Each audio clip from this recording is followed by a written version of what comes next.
नमस्कार साथियों, मैं प्रवीण कुमार स्वागत करता हूं अपने YouTube channel history for RPSC पर। साथियों, आज हम चर्चा करेंगे समुद्रगुप्त के दक्षिण भारत के अभियान के बारे में। इसमें साथियों हम ये देखेंगे कि समुद्रगुप्त ने दक्षिण भारत में किन किन शासकों पर विजय प्राप्त करी और कौन कौन से अभियान समुद्रगुप्त ने दक्षिण भारत की तरफ करे। साथियों, अगर आप हमारे YouTube चैनल पर नए हो तो आप हमारे YouTube चैनल को सब्सक्राइब कर दीजिए और इसे लाइक भी कीजिए और इसे शेयर भी कीजिए, ताकि आने वाली जो भी जानकारियां हैं वो आपको तुरंत मिल पाए। और आप इसे अपने साथियों के साथ भी शेयर कीजिए, जिससे कि आपके साथियों को भी इसका लाभ मिल सके। अब साथियों, इसी के साथ हम ये जो वीडियो है हमारा शुरू करते हैं। आप देख सकते हैं कि समुद्रगुप्त जो है एक प्रयाग प्रशस्ति के साथ में खड़े हैं और आगे हम चर्चा शुरू करते हैं कि समुद्रगुप्त ने किन किन शासकों पर कौन कौन से अभियान किए थे। समुद्रगुप्त के समकालीन दक्षिणापथ के 12 राज्य, इनमें हैं ये चित्र जो आप देख सकते हैं, ये है कौशल का राजा महेंद्र। इसके बाद समुद्रगुप्त ने महाकांतार के राजा व्याघ्रराज पर विजय प्राप्त करी और व्याघ्रराज ने समुद्रगुप्त की अधीनता भी ग्रहण करी।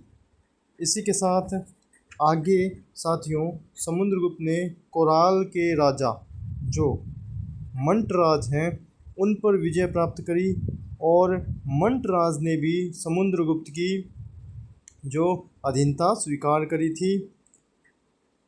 इसके आगे साथियों समुद्रगुप्त ने शिष्टपुर का राजा जो कि महेंद्रगिरी है उस पर आक्रमण किया और उसके राज्य को नष्ट कर महेंद्रगिरी ने समुद्रगुप्त की अधीनता फिर स्वीकार करी।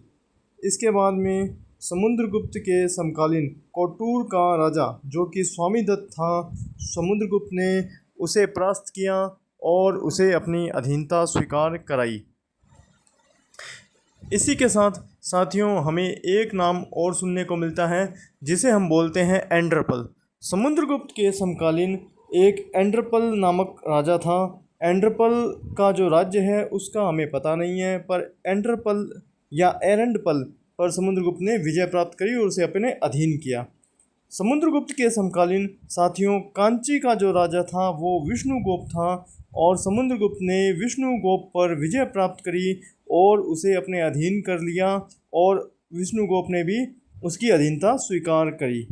अवमुक्त एक राज्य था समुद्रगुप्त के समकालीन जिसका राजा था नीलराज।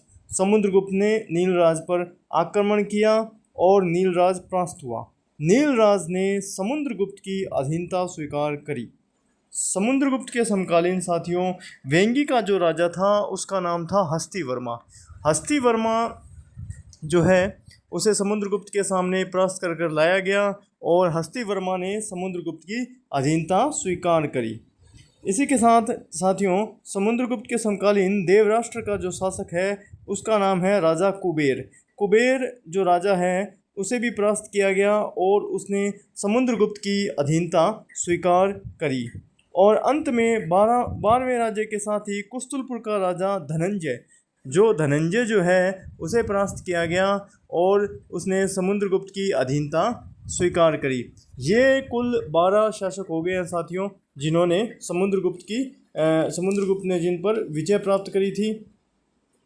इसके बाद में साथियों हम आपको बताते हैं कि समुद्रगुप्त ने 19वीं और 20वीं पंक्ति जो कि प्रयाग प्रशस्ति की है उसमें दक्षिणापथ के 12 राजाओं का उल्लेख किया है और उसमें हमें पता चलता है कि समुद्रगुप्त ने उन 12 राजाओं पर विजय प्राप्त कर 19वीं और 20वीं पंक्ति में इनका उल्लेख किया और इसमें उसने कहा कि इन राज्यों को पहले तो समुद्रगुप्त ने जीता और फिर कृपा करके उन्हें स्वतंत्र छोड़ दिया। इसी लेख में एक अन्य स्थान पर लिखा हुआ है, उन्मूलित राजवंशों को पुनः प्रतिष्ठित करने के कारण उसकी कीर्ति संपूर्ण जगत में व्याप्त थी। अनेक भ्रष्ट राज्यों ते संपन्न राजवंश प्रतिष्ठानोपद भूत निखिल भुवनी विचार शांत यश। यह उन्मत्ती राजवंशों से तात्पर्य दक्षिणापथ के राजाओं से है। और आप देख सकते हैं समुद्रगुप्त ने जो प्रयाग प्रशस्ति लिखाई थी बहुत ही गर्व के साथ समुद्रगुप्त उस प्रयाग प्रशस्ति के साथ खड़ा है। धन्यवाद साथियों।